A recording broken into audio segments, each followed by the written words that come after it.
Dads, when did you look at your son and think, that's my boy? The school called at 11:47 a.m. on a Wednesday. Mr. Chen, your son Kevin has been suspended indefinitely. We need you to come in immediately. Kevin was supposed to graduate valedictorian in 3 weeks. Full ride to MIT. The kid who'd never even gotten a detention was suddenly facing expulsion, and nobody would tell me why over the phone. I found him sitting outside the principal's office, laptop bag clutched in his arms like a shield. His eyes were red, but he wasn't crying anymore. He looked determined, scary, determined. Kevin, what did you do?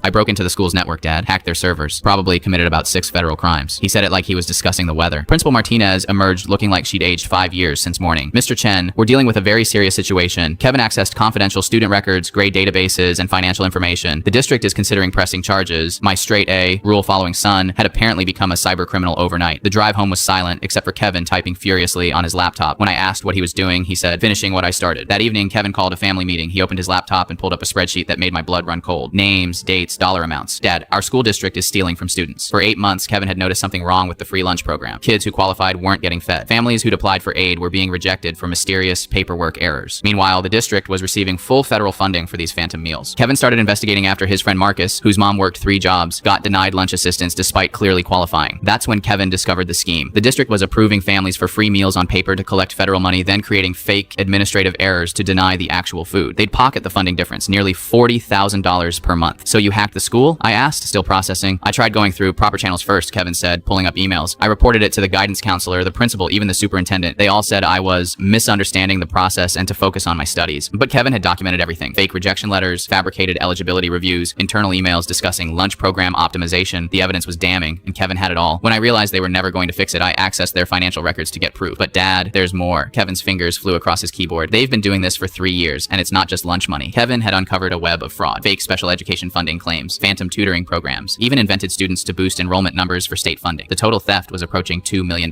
Kevin, this could destroy your future. MIT, your scholarship. Dad, there are kids going hungry while administrators buy new cars with stolen federal money. My future doesn't matter if I stayed silent. The next morning, Kevin didn't just turn himself in. He walked into the FBI field office with a flash drive containing 3 years of evidence and a detailed report he'd written explaining the entire fraud scheme. Agent Morrison called me that afternoon. Mr. Chen, your son just handed us the biggest education fraud case in state history. We've been investigating districts like this for years, but we never had an inside source with technical skills. Kevin's work is going to send people to prison. The district tried to expel Kevin anyway, claiming his methods were illegal. That's when the state education board stepped in. Not only were Kevin's charges dropped, but they offered him a paid internship in their cybersecurity division. Last week, 6 district administrators were arrested. $2.1 million in stolen federal funds recovered. Over 400 families received the assistance they'd been illegally denied. Kevin still graduated valedictorian. MIT called personally to congratulate him on his ethical courage in the face of institutional corruption. But the moment wasn't any of that. The moment was watching Marcus's little sister run up to Kevin at graduation, hugging his legs and saying, "Thank you for making sure I get lunch at school. That's when I knew, that's my boy."